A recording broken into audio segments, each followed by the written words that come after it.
ബഹുമാനപ്പെട്ട കേന്ദ്ര റെയിൽവേ വകുപ്പ് മന്ത്രിയുടെ പത്രസമ്മേളനം ഞാനും കണ്ടു. ഇപ്പോൾ ശബരി അങ്കമാലി പാതയുമായി ബന്ധപ്പെട്ടുള്ള സർക്കാർ തീരുമാനം മുമ്പേ അറിയിച്ചതാണ്. അതിൻ്റെ അടിസ്ഥാനത്തിൽ അന്ന് ആ പദ്ധതി ഫ്രീസ് ചെയ്തായിരുന്നു. ഇപ്പോൾ ആ പദ്ധതി ഡീഫ്രീസ് ചെയ്തുള്ള കത്ത് വരികയും അതുമായി ബന്ധപ്പെട്ട തീരുമാനം നമ്മളെടുത്തു. നാഷണൽ ഹൈവേ പോലെ തന്നെ ആ പാതയ്ക്ക് ആവശ്യമായുള്ള സ്ഥലം കേരള സർക്കാർ എടുത്തു നൽകി. ബാക്കിയുള്ള ജോലികൾ കേന്ദ്ര ഗവൺമെൻറ്റാണ് നിർവഹിക്കേണ്ടത്. അപ്പോൾ ഇതുമായി ബന്ധപ്പെട്ട് നാളെ യോഗം വിളിച്ചിട്ടുണ്ട്. എല്ലാ ജില്ലാ കളക്ടർമാരെയും ബന്ധപ്പെട്ട ഉദ്യോഗസ്ഥരെയും വിളിച്ചിട്ടുണ്ട്. അപ്പോൾ എത്രയും പെട്ടെന്ന് തന്നെ അങ്കമാലി ശബരി റെയിൽപാത യാഥാർത്ഥ്യമാക്കാനുള്ള ശ്രമമാണ് കേരള സർക്കാർ നടത്തുന്നത്. വളരെ വർഷമായി നമ്മൾ ഇതുമായി ബന്ധപ്പെട്ട് കേന്ദ്ര റെയിൽവേ മന്ത്രാലയവുമായി ഡിസ്കഷൻ നടന്നുകൊണ്ടിരിക്കുകയാണ്. പക്ഷേ ഇന്നത് യാഥാർത്ഥ്യമാവുന്നുള്ള പ്രതീക്ഷയാണത്. സർക്കാരിൻ്റെ ഭാഗത്ത് നിന്ന് മറ്റൊരു താമസവും ഇല്ല. ഇപ്പോൾ കുറേ സ്ഥലങ്ങളിൽ ഭൂമി കുറച്ച് നമ്മൾ ഏറ്റെടുത്തിട്ടുണ്ട്.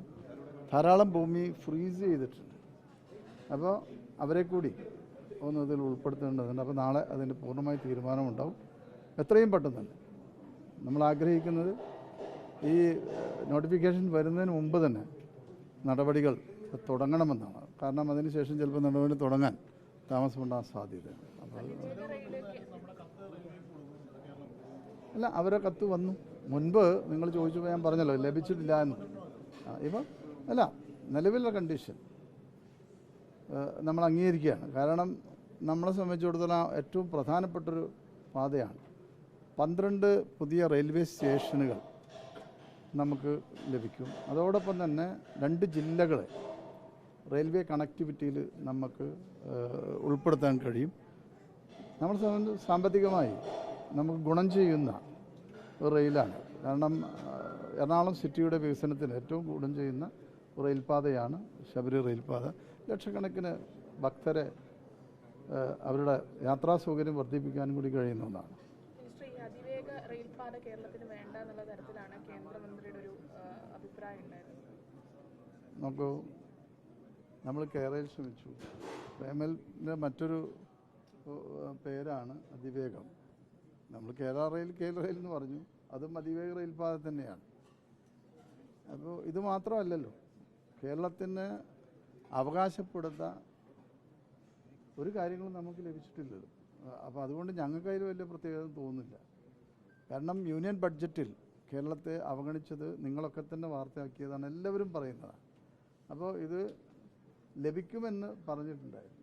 അപ്പോൾ ഇത് പൊന്നാനിയിലാണ് അതിൻ്റെ ഓഫീസ് തുടങ്ങുന്നൊക്കെ പറഞ്ഞു കേട്ടിട്ടുണ്ടായിരുന്നു. പക്ഷേ ഇപ്പോൾ അതേക്കുറിച്ചൊന്നും പറയുന്നില്ല. നമ്മളതേക്കുറിച്ച് ഇപ്പോൾ ഒരു അഭിപ്രായം പറയാൻ ആഗ്രഹിക്കുന്നില്ല. കാരണം ഈ റെയിൽവേ പാത വരണമെന്ന് ആഗ്രഹിക്കുന്നവരാണ് കേരളത്തിലെ ഗവൺമെൻറ്. പിന്നെ അതിവേഗ പാതയ്ക്ക് വേണ്ടി ഏത് തലത്തിലും ശ്രമങ്ങളും നടന്നു. ബഹുമാനപ്പെട്ട പ്രധാനമന്ത്രിയോട് വരെ നമ്മുടെ മുഖ്യമന്ത്രി സംസാരിച്ചതാണ്. അതിലപ്പുറം എന്ത് ചെയ്യാൻ കഴിയും? സംസാരിച്ചാണ്. പിന്നെ ഈ തിരുനാവായ റെയിലിനെ കുറിച്ച് ഒരു കത്ത് ഇപ്പോൾ ഒരു 10 മിനിറ്റ് മുമ്പ് നമ്മുടെ കേരള ഓഫീസിൽ ലഭിച്ചു എന്ന് പറഞ്ഞിട്ടുണ്ട്. അത് കിട്ടുകയാണെങ്കിൽ അതിന് നടപടിക്രമം നമുക്ക് തുടങ്ങാം.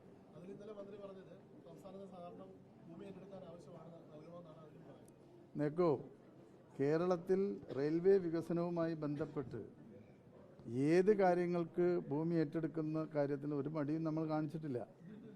നമ്മൾ കൊടുക്കുന്ന അപേക്ഷകൾ സ്വീകരിക്കാത്ത ഒരു പ്രശ്നമേ ഉള്ളൂ. അപ്പോൾ അദ്ദേഹത്തിൻ്റെ പ്രസംഗത്തിൽ ഇന്നലെ കേട്ടു 3000-ലധികം കോടി രൂപയാണ് കേരളത്തിൽ നൽകി. നമുക്ക് 1885 റെയിൽവേ സ്റ്റേഷനുകളുള്ള ഒരു സംസ്ഥാനമാണ് കേരളം. അപ്പോൾ ഫറൂഖ്, താനൂർ പോലുള്ള റെയിൽവേ സ്റ്റേഷനുകൾ 1885 അത് കാലഘട്ടത്തിനനുസൃതമായിട്ട് നവീകരണം ആവശ്യമാണ്.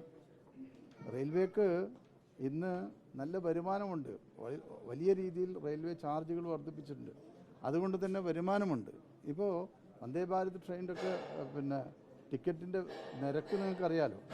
അപ്പോൾ കാലഘട്ടത്തിനായി ഈ പണം ലഭിക്കണമെങ്കിൽ യാത്രാ സൗകര്യങ്ങൾ വർദ്ധിപ്പിക്കണം. അത് വർദ്ധിപ്പിക്കാനുള്ള നടപടികളാണ് റെയിൽവേ എടുത്തത്. അവിടെ വന്ദേ ഭാരത് സ്റ്റേഷനുകൾ ഉണ്ടാക്കി എന്നതുകൊണ്ട് അവിടെ കൂടുതൽ സ്റ്റാളുകൾ വന്നു, കച്ചവട സംരംഭങ്ങൾ അവർ തുടങ്ങുന്നു, വലിയ വാടക പിരിക്കുന്നുണ്ട്. അപ്പോൾ കാലഘട്ടത്തിനനുസൃതമായ മാറ്റം റെയിൽവേ വരുത്തി എന്നുള്ളത് അത് കേരളത്തിൻ്റെ ഒരു ഇൻവെസ്റ്റ്മെൻറ്റായി നമ്മൾ കാണുന്നില്ല. കേരളത്തിൻ്റെ ഇൻവെസ്റ്റ്മെൻറ്റ് തന്നെ പുതിയ റെയിൽവേ ലൈനുകളാണ് നമുക്ക് വേണ്ടിയിരുന്നത്. അതിൽ പ്രധാനപ്പെട്ടതാണ് റെയിൽവേ. ഒന്ന് വിഴിഞ്ഞം, ഇപ്പോൾ പുനലൂർ റെയിൽ, അത് നമുക്ക് ആവശ്യമുള്ളതാണ്. മൈസൂർ ലൈൻ അതൊന്നും ലഭിച്ചിട്ടില്ല. തലശ്ശേരി മൈസൂർ ലൈൻ ഇതൊന്നും നമുക്ക് ലഭ്യമായിട്ടില്ല. ഇപ്പോൾ റെയിൽ അതിവേഗ പാത ഇത് രണ്ടും ഒരേ പേര് തന്നെയാണ്, അതും ലഭ്യമായില്ല. പക്ഷെ മന്ത്രി പറയുന്ന കാര്യങ്ങൾ നല്ല രീതിയിൽ തന്നെ അദ്ദേഹം പറയുന്നുണ്ട്, അദ്ദേഹം സ്വാഗതം ചെയ്യുന്നു. പക്ഷേ ഇപ്പോൾ ഈ കത്ത് വന്നതുകൊണ്ട് ഞാനത് പറഞ്ഞു തന്നുള്ളൂ.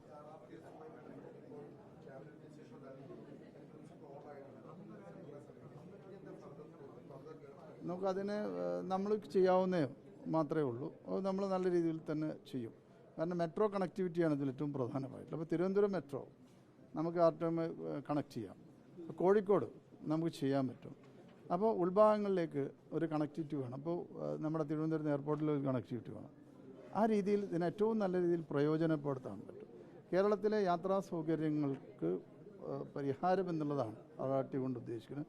അത് ഏറ്റവും നല്ല രീതിയിൽ നടപ്പിലാക്കാൻ കേരളത്തിന് കഴിയും. കേരളത്തിൻ്റെ വികസനത്തിൽ ഒരു നാഴികക്കല്ലായി തന്നെ ആ റെയിൽ മാറും.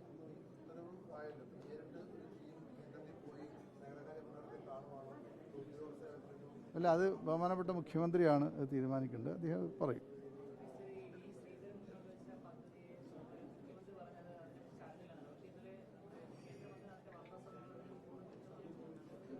നേക്കോ ഈ ശ്രീധരൻ എന്ന് പറയുന്ന ശ്രീധരേട്ടൻ, അദ്ദേഹം പാലക്കാട് BJPയുടെ സ്ഥാനാർത്ഥിയായിട്ടുള്ള ഒരാളാണ്. മത്സരിച്ച് പരാജയപ്പെട്ട ഒരാളാണ്. അപ്പോൾ അവർ BJPയുടെ ഒരംഗം കൂടിയാണ് അദ്ദേഹം.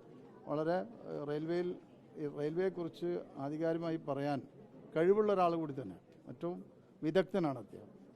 അപ്പോൾ ഇവർ തമ്മിൽ എന്തു പറഞ്ഞു എന്നുള്ളത് നമുക്കറിയില്ലല്ലോ. നമുക്ക് രേഖാമൂലം ഇതൊന്നും പറഞ്ഞിട്ട് നമ്മളും ആഗ്രഹിക്കുന്ന എന്താ, ആര് പറഞ്ഞാലും നമുക്ക് കുഴപ്പമൊന്നുമില്ല. ഈ സംവിധാനങ്ങൾ കേരളത്തിലെത്തണം എന്നുള്ളത് തന്നെയാണ് നമ്മൾക്ക് ആഗ്രഹം. അതിലപ്പുറം നമുക്ക് മറ്റൊരു ആഗ്രഹവുമില്ല. ആര് നടത്തിയാലും കാര്യം നടന്നാൽ മതി.